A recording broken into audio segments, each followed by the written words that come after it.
Yep. Okay. He had a girl, Jesse.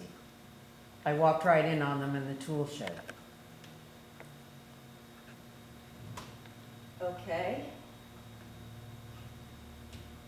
That's fair. Was she very pretty? She was Agnes's girl, Carlene. Judge for yourself. I guess you and Agnes must have had a pretty good talk about that, huh? I never thought he was good enough for you. They moved here from Tennessee, you know. What are you talking about? You liked him better than I did. You flirted him out here to build your porch, or I never would have even met him.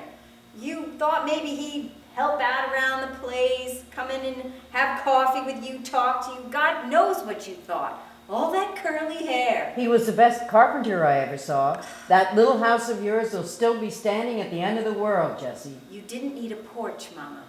All right, I wanted you to have a husband. And I couldn't get one on my own, of course. Well, how are you supposed to get a husband, never opening your mouth to a living soul? So I was quiet about it. So what? So I should have just let you sit here. Sit like your daddy? Sit here? Maybe. Well, I didn't think so. Well, what did you know? I never said I knew much. How's they supposed to learn anything living out here? I didn't know enough to do half the things I did in my life. Things happen, you do what you can about them, and you see what happens next. I married you off to the wrong man, so I took you in when he left. I'm sorry. He wasn't the wrong man. He didn't love you, Jesse, or he wouldn't have left. He wasn't the wrong man, Mama. I loved Cecil so much. And I tried to get more exercise, and I tried to stay awake. I tried to learn how to ride a horse, and I tried to stay outside with him. But he always knew I was trying, so it didn't work. He was a selfish man. He told me once he hated to see people move into his houses after he built them. He knew they'd mess them up. I love the bridge he built over the creek in the back of the house. Didn't have to be anything special. A couple of boards would have been fine. But he used that yellow pine and rubbed it so smooth. He had responsibilities here. He had a wife and a son here, and he failed you. Or the baby bed he built for Ricky. I told him he didn't have to spend so much time on it, but he used that, he said it had to last. And the thing ended up weighing 200 pounds. I couldn't move it. I said, how long does a baby bed have to last anyway? But maybe he thought if it was strong enough, it might keep Ricky a baby. Ricky is too much like Cecil. He is not. Ricky is as much like me as it's possible for any human to be. We even wear the same size pants. These are his, I think. That's just the same size. That's not you're the same person. I see it on his face. I hear it when he talks. We look out at the world and we see the same thing. Not fair. And the only difference between us is Ricky's trying to get even. And he knows not to trust anybody. And he got it straight from me. And he knows not to try and get a job. And guess where he got that? He walks around like there's loose boards in the floor. And you know who laid that floor? I did. Ricky isn't through yet. You don't know how he'll turn out. Oh, yes, I do. And so did Cecil. Ricky is the two of us together for all time in too small a space. And we're tearing each other apart inside that boy like always.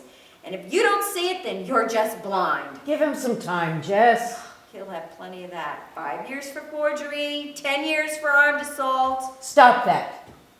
Jesse, maybe Cecil's ready to try it again, honey. That happens sometimes. Go downtown, find him, talk to him. He didn't know what he had in you. Maybe he sees things different now, but you won't know until you go see him. Or call him up now. He might be home. And say what? Nothing's changed, Cecil. I just like to look at you if you don't mind.